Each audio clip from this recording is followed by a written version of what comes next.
It's still heartbreaking, even if your house is there, to know that one of the most beautiful neighborhoods in Los Angeles is just gone. From the air, you can see there is nothing left. And around 3, the neighbor sent us a picture of our house on fire. All of these homes here behind us are burned to the ground. Now firefighters in LA are bracing for more powerful winds that threaten to fan the flames yet again. We are not in the clear as of yet, and we must not let our guard down. This is CBS News Bay Area with Elizabeth Cook. I'm Ann Makovec, and firefighters are afraid that the powerful winds moving into Southern California could erase all the progress that they've made over the past few days and potentially make things even worse. The conditions are such a concern, the National Weather Service calls it a, quote, particularly dangerous situation. Here's the latest from Los Angeles right now. The number of people killed in those wildfires has risen to at least 24, and at least 23 people are still missing. More than 12,000 structures, including buildings and cars, have been destroyed, and about 92,000 people are still under evacuation orders. The good news, CAL FIRE says they've seen very little fire growth over the past 36 hours. At Palisades Fire along the coast and the Eaton Fire further inland have burned about 59 square miles so far. That is an area about the size of San Francisco and the city of Alameda combined. The Palisades Fire is 14% contained. The Eaton Fire is 33% contained. Fire crews still on high alert this afternoon because of the dangerous fire conditions. They've pre-positioned in vulnerable areas like the Topanga Canyon. It's just west of the Palisades Fire. And fire crews from the Bay Area have joined the firefight. This is video from Napa's fire department. They helped hose down a home completely engulfed in flames. Laura Hafley is live for us in LA this afternoon. Laura, thanks for being there. Describe the scene. I know we've been, hearing so much about the devastation. Where are you right now? Right now I'm in Pacific Palisades, in Palisades Village along Sunset Boulevard, and obviously you can see behind me massive amounts of devastation here in really what's the heartbeat of this community. The buildings behind me that have been destroyed, mostly commercial buildings. We have banks, we have restaurants, we have even a grocery store, all gone, and of course residents have been destroyed as well. So a really heartbreaking scene, but as you said, neighbors coming together to support each other with basic necessities. Tons of volunteers and donations have been made to support people who right now have lost everything. So that fire ripped through there a few days ago. How bad is the smoke still in the area, the air quality in general? And then what are you seeing as far as the winds coming in? The air quality is not good right now, and that's for several reasons. First of all, a lot of the buildings that were destroyed, again, were commercial buildings, which means you're talking about septic tanks that have been destroyed. You're talking about plastic and toxic chemicals that have been released into the air that make this air quality that bad, right? This fire, at least where I am, has not burned through forests. That air might be slightly less toxic. So again, making the air quality really toxic in this area. Moving forward, obviously firefighters are going to do their best to control this fire, but we are expecting up to 70-mile-per-hour winds in the coming days, which could obviously make this air quality worse. Now, Laura, I know you've covered a lot of wildfires up here in Northern California, based out of Sacramento normally. Any comparison, any thoughts on sort of what you've experienced and what you're seeing down there? Well, I covered fires in the Sacramento, Northern California area for 3 years, and all of them are devastating in their own way. I mean, for example, the Caldor fire up in the Tahoe area was incredibly devastating. Homes were lost, but a lot of that fire did burn through the forest, which again is just as devastating, but you don't get that incredibly toxic air quality. The air quality is still bad, but it's not like what you're going to see here. The other thing to keep in mind is that acreage. Right now, the acreage here is significant, but the real disaster comes because the fire is burning through communities and neighborhoods. In Northern California, we see fires that have reached up to 400,000 acres or more, like the Dixie Fire, which happened years ago. But again, a lot of that fire spread through the forest. So very different types of wildfire, but all disastrous and all heartbreaking. Yeah, absolutely. All right, some good perspective there. Laura Hayfleet live for us in Los Angeles. Appreciate it. Firefighters are concerned that the winds could ground firefighting aircraft yet again and cause tiny burning embers to fly for miles like they did last week. That means current fires might have the potential to fuel new ones all across Los Angeles. We have a burning index, which is a percentage of an ember flies. And so like yesterday, if an ember hit the green, if you will, 60 to 65% chance that will start a new fire. So that's what we're really concerned about, and that's why they're keeping resources here. Because as you can see, there's not too much smoke because the aircraft did a lot of good work, and the guys did a lot of good work, and the crews went in there. But that's the big piece is the winds, and they can blow embers, 2 miles away. All right, let's get over to meteorologist Zoe Mintz for a little bit more on how the conditions are looking in the near future there. Well, the winds, unfortunately, are going to continue to blow at least through Wednesday. That's when those red flag warnings will stay in effect. So something to keep a very close eye on. And I do want to compare it to the fires that they saw in September, because those fires were not nearly as groundbreaking as the ones that we're seeing now, not nearly as exceptional. And you might be wondering why, because the bridge fire, the line fire, and the airport fire, all three of those were bigger than most of the fires that we're dealing with right now. But look at the location.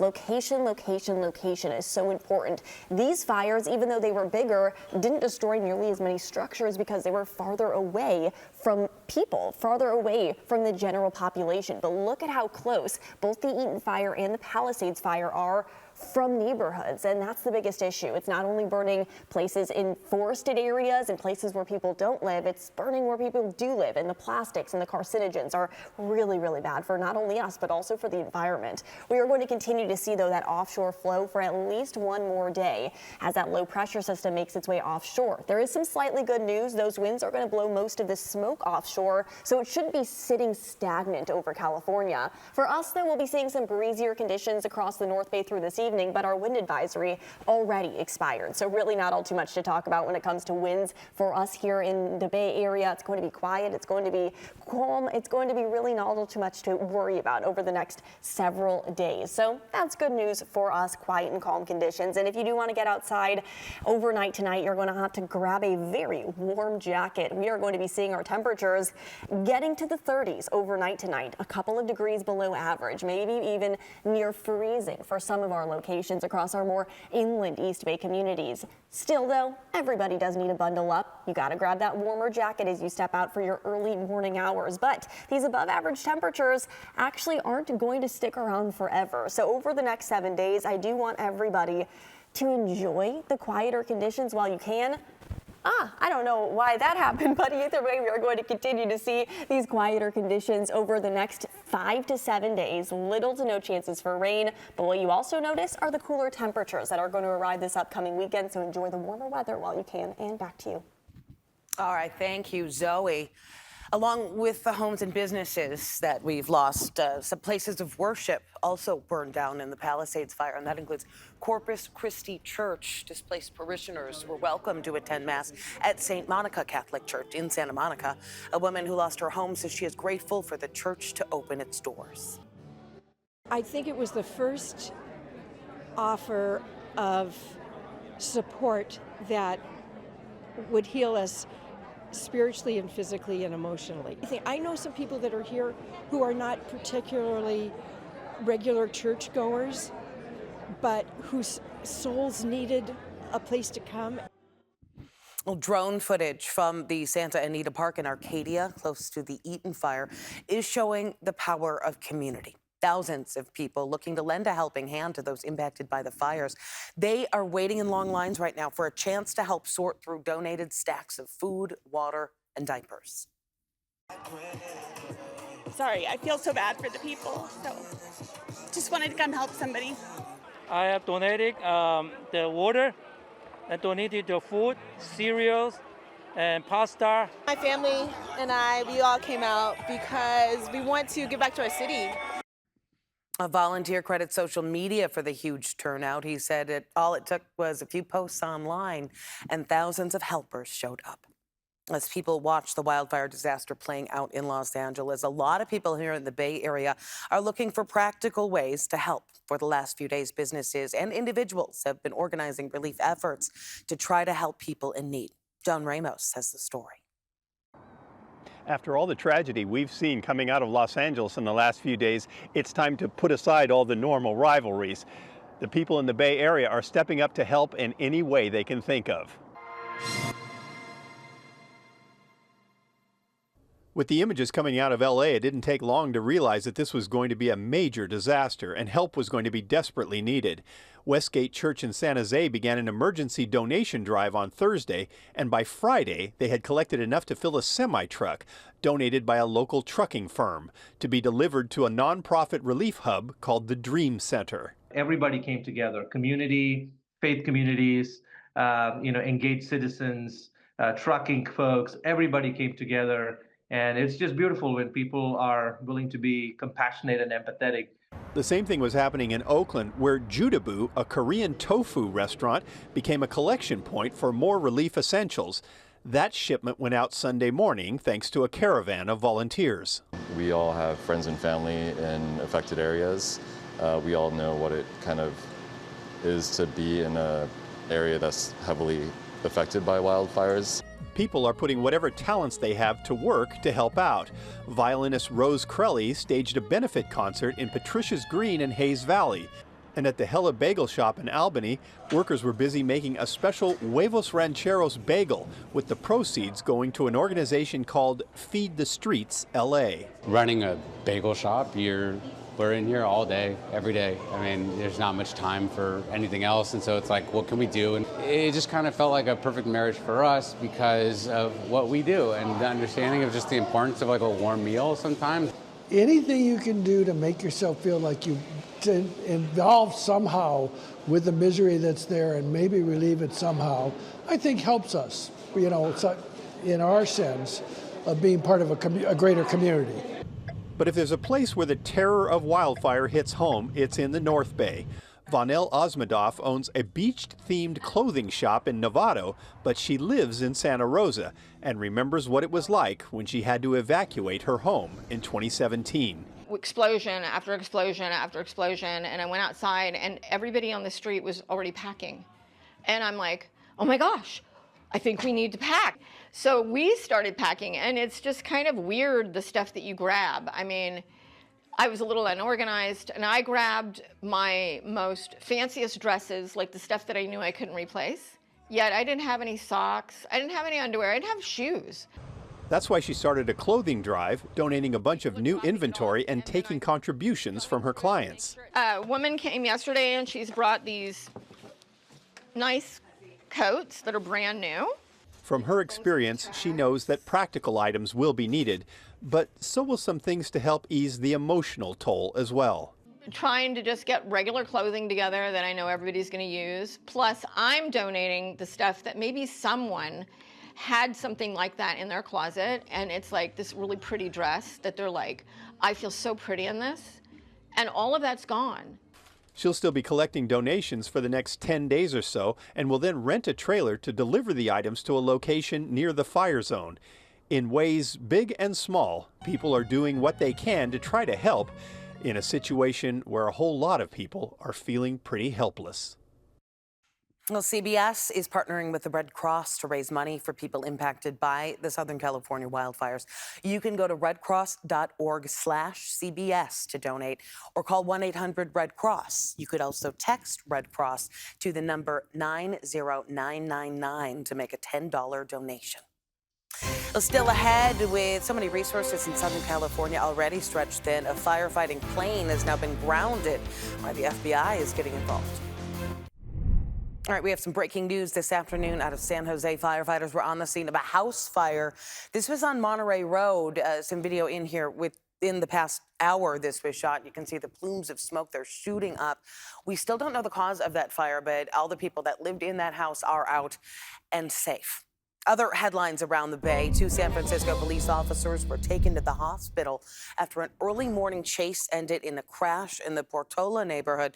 Police say the officers were trying to pull over a vehicle that was wanted for reckless driving the day before. And during that pursuit, the suspect's car collided with a pole and the police car crashed into a building at San Bruno and Paul Avenues. 2 people were taken into custody and police did find a gun at the scene. 2 officers are expected to be okay.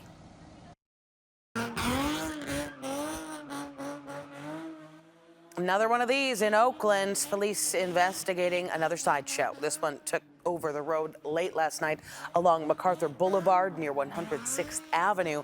That is by the Foothill Square Shopping Center. Police say the driver and spectators took off when officers arrived. They've not said yet if they've been able to arrest anybody. Also in Oakland, police investigating a series of overnight armed robberies. They say thieves targeted at least 4 convenience stores, including this food mart on Martin Luther King Jr. Way. An employee says they took cigarettes and cash registers, and this isn't the first time. Every week coming, brother. Every guys, 4 guys, 3 guys, every week coming, broke on the window, all take cigarettes are money. Police say thieves also broke into a pair of 7-Eleven stores on Thornhill Drive and Pearson Street. It's unclear if the same people are responsible for all of those robberies. Well, back to Southern California now, and a civilian drone that took down a firefighting aircraft has drawn the attention of the FBI. A drone punctured the wing of a Canadian Super Scooper during the fight against the Palisades fire last week, and that aircraft is now grounded. FBI agents are analyzing parts of the drone and asking for the public's help to find whoever was operating it. But through our investigation, we're going to try to determine those facts. We're going to look for serial numbers. We're going to try to identify fingerprints and DNA to try to put those pieces back together as part of our investigation. The FBI says the drone was private and unregistered, making it more difficult to identify the owner. It is illegal, by the way, to fly commercial drones in restricted flight zones. All right, our first alert weather now. The North Bay is feeling the wind this afternoon. Wind advisory was in effect today for the interior mountains with potential gusts up to 45 miles per hour. This advisory had people living in wildfire-prone areas on high alert as we have unusually dry weather for this time of year. Concern among my friends is legitimate for high winds now. If they weren't before, I'm not sure, but they certainly are now.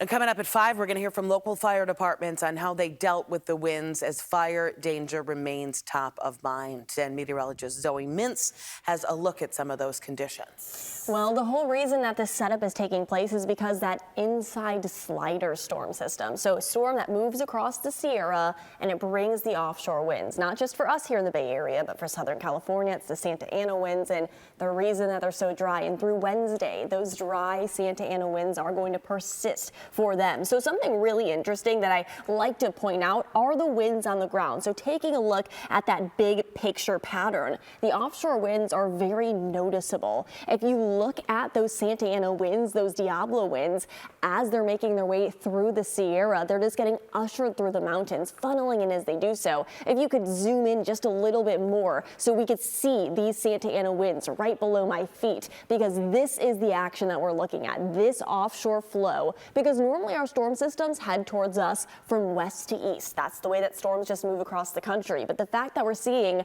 an east to west flow, that's not necessarily good news when it comes to bringing in moisture. It's bringing in dry air. And we're going to continue to see those drier conditions over the next several days, as well as those windy conditions as well. Like we talked about, it's that inside slider. It's now made its way over the Pacific, but again, still ushering in more of that offshore flow. That's going to persist through today, tomorrow, and early Wednesday as well. We're going to continue to see these dry and quiet conditions for us here in the Bay Area for at least the next 7 days. It's a breezy afternoon, but our wind advisories have actually already been canceled. At one point, they were in effect through 10 a.m. tomorrow. Now they are no longer in effect as it's breezy, but not windy, not advisory criteria. Right now, temperatures are in the upper 50s to low 60s, a couple of degrees cooler than yesterday because of that northerly wind. That area of high pressure, though, is going to build overhead, bringing very minute changes day to day. You probably won't notice a difference between yesterday and today. It's still going to be breezy breezy. It's still going to be above average. We're still going to be seeing our temperatures remaining well above what they should be for this time of year by about 5 to 10 degrees. If we see our temperatures from the early morning hours in the 30s and 40s, warming up into the 60s all across the Bay Area. It's going to be a gorgeous day once again tomorrow afternoon to soak up some sunshine. If you haven't been able to for the past couple of days, I highly suggest you do so by tomorrow, or if not tomorrow, do so by Wednesday, Thursday, or Friday. Those are the last days that we are expecting those above average conditions before a slight cool down by the weekend. More news and weather coming up after the break.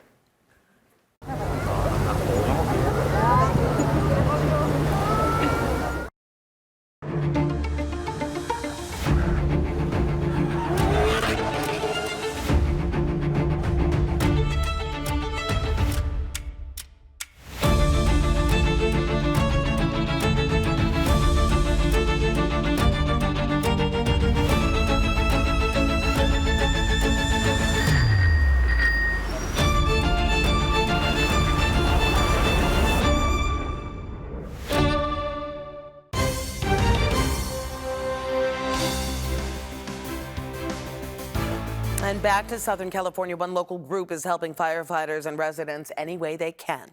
They call themselves the Heat Hawks. They're driving around the Topanga Canyon, putting out smaller spot fires and turning off propane tanks. But they leave the more difficult tasks to the professionals. We are, again, like just some artists, musicians, carpenters, blue-collar dudes who just love this place and wanted to help. The first request was literally, please go to my house, smash my back window, try to save my cats, please get the money out of there, please get my birth certificate, photos of my family, things like that. One of the Heat Hawks says that he hopes to be certified and eventually officially serve the fire department in some way, but for now he's just looking for ways to be helpful. Thanks for watching. You can always get all the latest headlines and weather over on Pix Plus. And remember to like and click the button on the bottom left of your screen to subscribe for the biggest Bay Area news.